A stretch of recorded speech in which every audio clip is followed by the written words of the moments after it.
میں ذرا تھوڑا آگاہ کر دوں جی. تو اس کے بعد جیسے سر میں گزارش کر رہا تھا کہ اوور دا ایئر یہ بات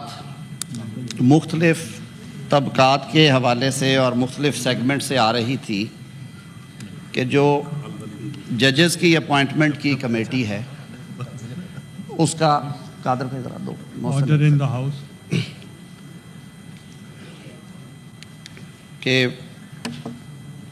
اعلیٰ عدلیہ میں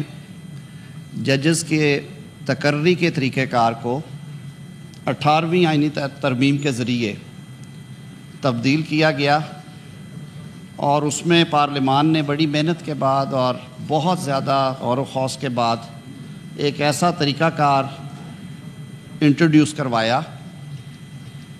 جس میں اعلیٰ عدالتوں یعنی کہ ہائی کورٹس اور سپریم کورٹ اور فیڈرل شریعت کورٹ میں ججز کی تقرری کو شفاف بنایا جائے اور میرٹ بیسڈ ہو. اس کمیشن کی تشکیل اس طرح سے کی گئی کہ اس میں ریلیونٹ اسٹیک ہولڈرز ہوں اور اس کے بعد وزیر اعظم اور صدر نے اپنا اختیار چھوڑ کے پارلیمان کو دیا کہ جوڈیشل کمیشن آف پاکستان جس میں اوریجنلی سپریم کورٹ کے چیف جسٹس اور 2 جج صاحبان تھے اور جس میں پاکستان بار کونسل کا نمائندہ تھا جس میں وزیر قانون اور اٹارنی جنرل تھے، وہ ٹیکنیکل سائیڈ کے لوگ وہاں پہ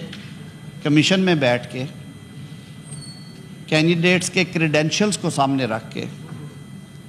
بحث مباحثے کے بعد ان کی نامینیشنز کو فائنل کریں اور پھر وہ ریکمینڈ کریں ٹو دی پارلیمنٹری کمیٹی جس میں اپوزیشن اور ٹریری بینچز کو برابر کی نمائندگی دی گئی. جناب چیئرمین، اس پارلیمانی کمیٹی کو یہ اختیار دیا گیا تھا کہ وہ کسی نامینیشن کو واپس بھیج سکتی ہے، اس کو ریجیکٹ بھی کر سکتی ہے، لیکن اسی دوران ایک درخواست دائر کروائی جاتی ہے سپریم کورٹ آف پاکستان میں، خاص دائر کروائی جاتی ہے سپریم کورٹ آف پاکستان میں اور وہ کیس ٹیک اپ کر لیا جاتا ہے. اس کنسنسس ڈاکومنٹ کو 18ویں ترمیم کو چیلنج کر دیا جاتا ہے اور ان پروسیڈنگز کے دوران یہ پیغام دیا جاتا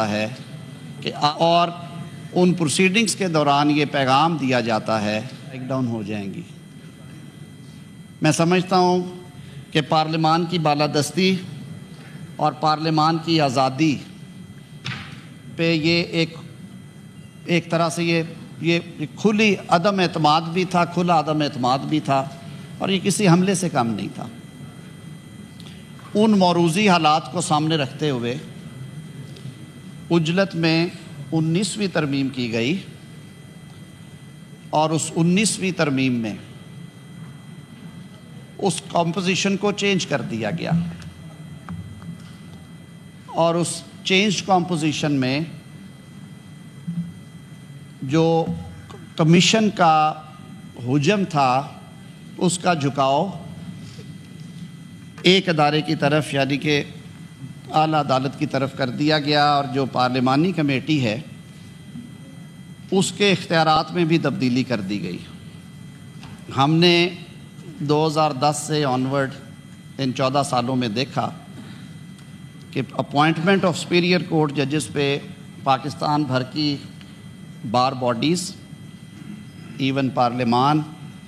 اور دیگر تنظیموں نے اس پہ تنقید کی اور بارہا یہ مطالبہ کیا گیا کہ آپ اس کو ریوزٹ کریں اور جو اصل روح تھی 18ویں ترمیم کی اگر وہ نہیں ہے تو اس کے قریب تر کیا جائے.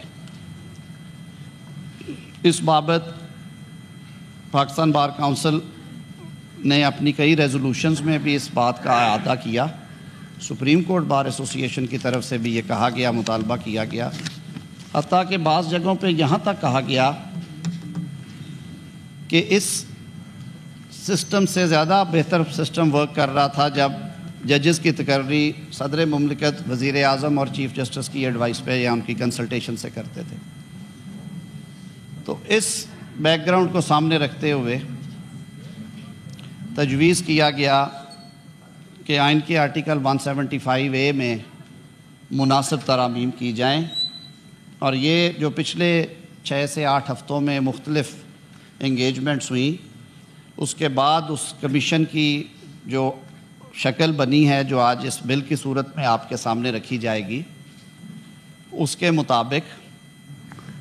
جو جوڈیشل کمیشن آف پاکستان ہے وہ چیف جسٹس آف پاکستان کی سربراہی میں 4 سینئر موسٹ ججز پہ مشتمل ہونے کے ساتھ ساتھ اس میں 4 پارلیمنٹری ممبرز جائیں گے، 2 اس ایوان سے، 1 nominated by leader of opposition, دوسرے nominated by leader of house, اور قومی اسمبلی میں بھی اسی طرح 1 نامینیشن لیڈر آف اپوزیشن کی اور 1 نامینیشن لیڈر آف ہاؤس کی طرف سے جائے گی۔